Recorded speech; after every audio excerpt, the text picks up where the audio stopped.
Bismillahirrahmanirrahim. Assalamualaikum warahmatullahi wabarakatuh. Nama saya Hilda Bella Rahmawati, NPM 2001070011, Tadris IPSA, Teknologi Informasi dan Komunikasi.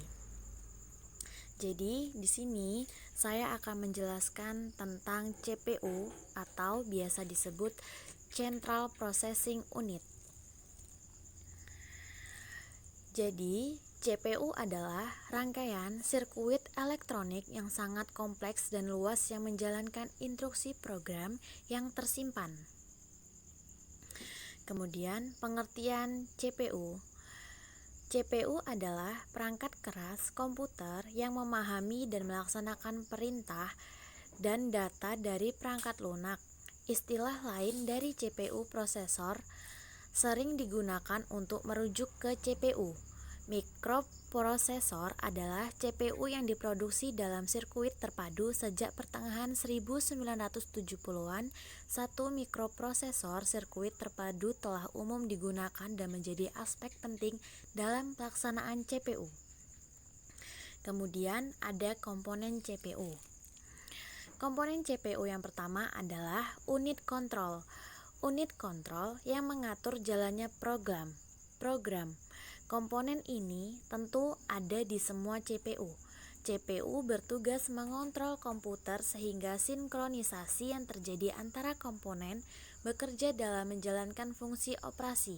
Termasuk tanggung jawab unit kontrol ialah mengambil perintah instruksi dari memori utama dan menentukan jenis instruksi. Yang kedua, register.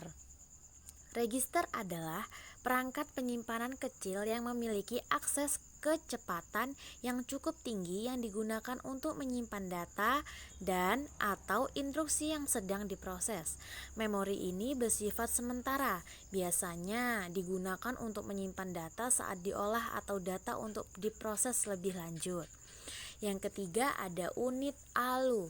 Unit ALU berfungsi untuk melakukan operasi aritmatika dan operasi logika berdasar instruksi yang ditentukan.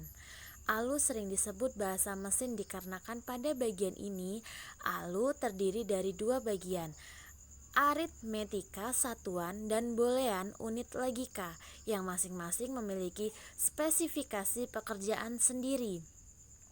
Selanjutnya ada CPU interconnection, adalah sistem koneksi dan bus yang menghubungkan komponen internal CPU yaitu ALU, unit kontrol dan register dan juga dengan bus-bus eksternal.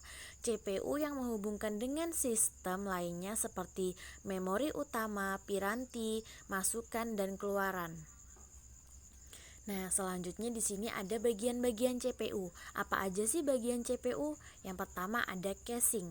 Casing adalah bagian paling luar dari PC yang sering disebut sebagai CPU ini.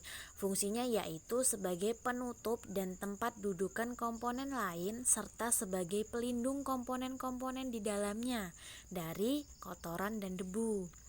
Yang kedua ada prosesor. Prosesor merupakan otak atau induk dari setiap pemrosesan komputer. Yang ketiga ada motherboard. Motherboard seperti namanya merupakan sebuah papan sirkuit yang berfungsi sebagai tempat dudukan komponen elektronik atau komponen komputer lainnya yang saling berhubung. Fungsi utamanya yaitu untuk menghubungkan tiap komponen agar dapat saling berkomunikasi dan bertukar data satu sama lain. Selanjutnya ada RAM. RAM atau Random Access Memory merupakan sebuah memori utama komputer yang berfungsi sebagai tempat penyimpanan data yang telah diproses oleh prosesor sebelum dilanjutkan ke bagian lain yang membutuhkan. Oleh sebab itu, RAM juga sering disebut sebagai memori penyimpanan sementara. Selanjutnya ada hard disk. Hard disk berfungsi sebagai tempat penyimpanan data secara konvensional yang umumnya digunakan.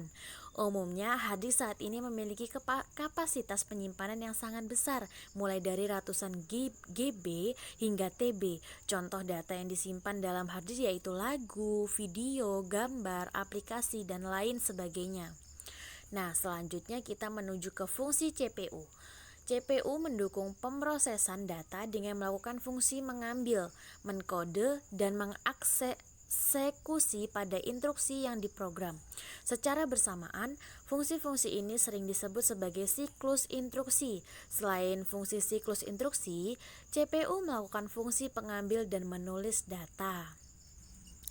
Nah, sekian penjelasan tentang CPU dari saya. Kurang lebihnya saya mohon maaf.